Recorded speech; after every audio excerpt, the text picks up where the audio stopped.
Hey folks, this is what will probably be the final video for the Conscious Relationship class. I'm not going to call this an extra credit assignment because we're coming to the end of the class. So let me call it a bonus assignment. And if you would like to write in with what comes up for you around this communication form I'm going to outline for you, please do. I'd love to hear how it goes for you. So in the class I outlined a communication form that's a little bit more complex than the ones we've talked about previously that I have found to be really useful. And I promised that I would make a video where I outline that with more detail and with more examples. That's what this is. So this form it has 5 parts. And I'm going to outline the 5 parts, and then I'm going to give you some examples so that you can know, kind of how to use it in various situations in your life. This form is really good for any difficult communication you have to make with anybody. I've used it a lot in intimate relationship, but you could use it in any kind of relationship, especially if you have, within whatever the relationship is, you have it established that you can communicate on this level. This is, we've been practicing clear, direct, honest communication in the class, and this is very clear and honest and direct, with some taking ownership and taking responsibility, which is what I like about this form. And it's nice to have an environment in which it's sort of accepted that you can do this kind of thing. If you can't, it can still be done, but it can be, it can be more challenging for people if there's not agreement. Okay, so here's how it goes. The first step is I feel blank. And that's just a statement of fact in terms of how you feel. It's not, I feel like you're being a jerk, right? That's not a feeling, that's a thought. It's I feel frustrated, I feel sad, or I feel disappointed, or something like that. Or I feel excited, or I feel, it could be something positive too. Okay, step 2 is I feel this way because, and again, this is a statement of fact. It's not, I feel this way because you're being a jerk. That's not a statement of fact. That's an interpretation, even though that can seem like a statement of fact. I feel this way because you did such and such, because I did such and such a thing happened. Okay? Third step is I own, or I'm aware of, or some variation on that, like I get it, or something like that. So what you're doing there is you're stating what you can see from outside of whatever conditioned story you've got going about the event. So, inside the conditioned story is, I'm aware that you're a jerk. Of course, that's not what we're going for. Outside of the conditioned story is, I'm aware that there's this and that going on. I'll own this about what's going on with me. Something like that brings a context into the situation from a place of disidentified awareness. Okay, and you'll see when I get to the examples what I mean, I think, more clearly about that. The fourth step is I am going to practice whatever you're going to practice about that. And the fifth step is my request of you is whatever your request is that you're making of that person. And it's good to have a request. Right? There was one conversation in the class where we looked at, there's a tendency to not make a request. People, that's very threatening to make a request of another person. People imagine that that's going to damage their relationship or something, but a request is really important. And it can be a request for something very subtle. It doesn't have to be a request for some kind of huge change, but it can be a request for a huge change. But it's good to make a request. It's good to have it go both ways so that I'm not, in this communication form, I'm not just owning it all and taking it all for myself. I'm also putting something on you, that there's something for you to look at or for you to work on or something that I'm asking for. So that's really the biggest, for me, the biggest part of the power of this kind of communication. Okay, so those are the 5 steps. So let's do some examples. So starting off very simply, so let's say that you squeeze, this is the classic, relationship, intimate relationship thing. You squeeze the toothpaste from the middle instead of from the end, and everybody knows that the correct way is to squeeze the toothpaste from the end. Okay, it's an absurd example, but it will, although that might not be that absurd for you, but it will illustrate the thing well, I think. So, okay, so I'm going to come to you. So this is our situation. I'm going to come to you and say, I feel frustrated. I feel frustrated because you continue to squeeze the toothpaste tube from the middle, and you know that makes me crazy. Right? I'll own that this is my stuff.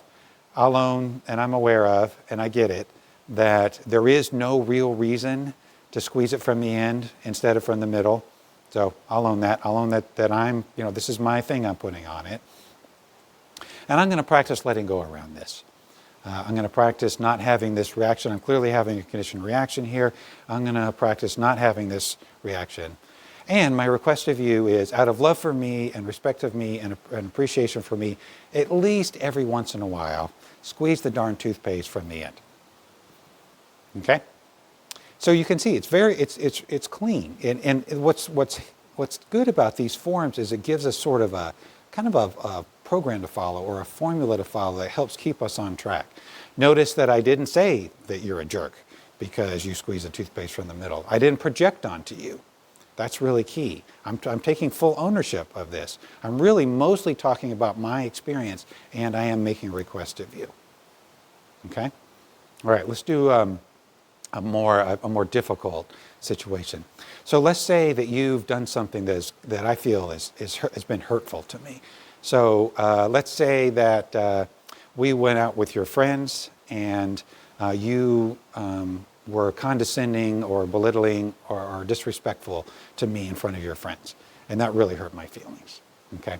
And I need to communicate about that. So the conditioned tendency is going to be, lash out, as we've been talking about in the class, be aggressive towards you, be passive aggressive, try to humiliate you or shame you or punish you or something like that. That's what we're conditioned to do in order to try to change somebody's behavior, especially if we feel hurt. So I need a better way of communicating that maintains our connection and our relationship and doesn't damage our relationship while I try to change something about it that to me clearly doesn't work. Okay, so that's what this communication form is good for. So in this instance, I'll come to you and say, I feel hurt. I feel hurt. The reason I feel hurt is because last night when we went out with your friends, you said such and such, and that felt really belittling and condescending and disrespectful to me. So I feel hurt because you communicated, from my point of view, in a disrespectful way towards me in front of your friends. I'll own that, I am responsible for my own experience, that feeling hurt is a choice that I'm making, that doesn't directly come from what you did. And I'm going to practice letting go of this hurt, independent of whatever you do now and in the future in a relationship to this. I am going to practice letting go of that hurt and being able to be in a place in myself that I don't get hurt by things that you do. That's what I'm going to practice. And my request of you is that you don't do that, that you don't act disrespectfully towards me in front of your friends or any time. That's not okay with me, and I'm asking that you change that behavior. Okay? So again, super clean, very direct though. I'm very directly asking for something, but I'm owning my experience. And the good thing, of course, sort of strategically, if I'm going to own my experience in this way, is the other person. You're going to get it that I am taking responsibility for my experience here. I'm not blaming it on you. And if I'm blaming my experience on you, then we're in a whole different conversation, because you're going to start defending yourself because that's that's really my stuff and all of this. So I'm taking full responsibility for it, and we're in a relationship together, and it is not okay with me that you are condescending or disrespectful or whatever in front of your friends or at any other time. And so I'm telling you that that's not okay with me. And then of course we've talked elsewhere in the class about setting boundaries and everything. With consequences, a way of trying to change people's behaviors. And so, that can, if you don't get it, if you don't change your behavior, you continue to act disrespectfully towards me in front of your friends, then I could apply a boundary or whatever in order to try to change that. But this is a way of just communicating that, and I'm giving you the information you need in order to change the behavior. Okay, so let's do one where maybe I've done something instead of you. I recognize I've done something unskillful. It doesn't really matter what it is. So let's say I've just done something unskillful, and I'll come to you and I'll say, I feel embarrassed, I feel disappointed, I feel sad. The reason I feel these things is because I did such and such the other day, and I realized that was coming from a conditioned place in me, and I don't want to act that way towards you. It wasn't fair towards you that I did that. I'm going to own that this is a difficult place for me. This is a challenge that I have. It's some conditioning I have that is very difficult for me to let go of. And I'm going to practice letting go of that. I'm going to work really hard to let go of this because I don't want to subject you to my conditioning in this way. And my request of you is that you're patient with me while I work through this, because, as I said, this is really difficult for me and it's going to take some time. And I really need you to be patient. And for you to understand, this is another thing I'm requesting, is that you understand that this really doesn't have anything to do with you. This really only has to do with me. And I'm working this out in me, and I'm trying to get past it in me. So thank you if you're willing, thank you for doing that. Okay, isn't that nice? Isn't that a nice way to take responsibility for something? And of course the other person is going to feel, if I was that other person receiving that communication, I'm going to feel really grateful. The other person is taking responsibility in this way and is letting me know that. And I know what they're going to practice, and I know they're working on it. And so if the thing happens again, whatever it is, then then I know that they're working on that, and I can let that go more easily. Okay? All right, the last one is, let's say it doesn't have to be negative, because you might be doing something that I'm really grateful for and is really positive. And so let's see, what might a good one be? Let's say that there's this behavior, let's take the condescending thing. And you've really been working on that. And I see that you've really been working on that, and I'm appreciative, and I want to express that. So I might come to you and say, I feel just so grateful and so loving and towards you. I just feel really happy about our relationship. I feel this way because we were out with your friends the other night, and we were in the same kind of situation that happened last week. And I noticed you intentionally including me, being respectful towards me, and treating me as an equal in that situation. I'm really aware that this is something that you're working on that is challenging for you. And so I'm just really aware of that, and I get it. And I get it that it's difficult for you to get past this conditioned thing that we've talked about that you do. And so I really get that, and that's a part of why I'm appreciative. I'm going to practice being aware of how willing you are, how gracious you are, how much you want to change these things that are challenging for me and that you've recognized are things in you that need to be changed. I'm going to practice being aware of that. Should it happen that you forget or you slide back into an old behavior or whatever, I'm going to practice being aware of that so that I can let that go more easily. And my request of you is just keep on being the awesome person that you are. Just a beautiful, awesome, willing person that you are. I'm so, so, so grateful. So that's good, isn't it? It's a good way of expressing, appreciation. It's positive feedback, instead of constructive feedback. So there you go. Now, the way I articulated these examples, you notice it's kind of casual. You can use the exact language, and I did. I feel this way because I'll own.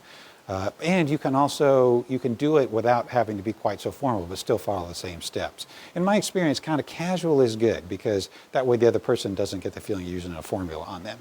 Although, again, if you have an environment where these kind of things, it's acknowledged that you use these things, then of course that's really helpful for both people. Now, one thing that's good in this, and this is when I've been using this tool in relationships, it's good to add a reflection to that. So I'll say whatever I say, go through that thing, and then the other person, this would have to be agreement ahead of time. The other person will reflect back. So they'll say, what I hear you saying is you feel this way because you're going to own, and they reflect it back. And they say, is there more? Or, do you feel heard? And I'll say, yeah, I feel heard. Or no, I think you got it. That way the other person is, I'm clear the other person has really understood it. because they have to understand it and they have to have heard it in order to be able to reflect it back. And then I will feel nice and heard in that too. So that's a really good thing to do. That requires, again, an agreement with the other person. If you don't have that agreement, then you're not going to have that. But if you have the kind of relationship, and I hope you do, or I hope you can work towards having the kind of relationship where you can have these kinds of communication agreements, and it's fabulous. It works so good to have it reflected back, because then it kind of completes the circle, and both people feel really heard and understood. Okay? Okay, there you go. So go out and give it a try. Practice it in the relationships in your life. Start with little things, little bitty, not huge, issues, but little bitty things, just to practice the form, and then see what happens. And then, work your way up to more difficult kind of conversations if you feel moved to. So if you're in the class, I'm going to send this out to the broader Sangha too, but if you're in the class, let me know. Let me know how it goes if you feel like it. And if you're not in the class, let me know anyway. If you take this and try this, send me an email or something. I'd love to hear how it goes and what kind of experience you have. Okay? All right. Thanks for your attention. Take care. Be well. And I'll see you in the class or elsewhere.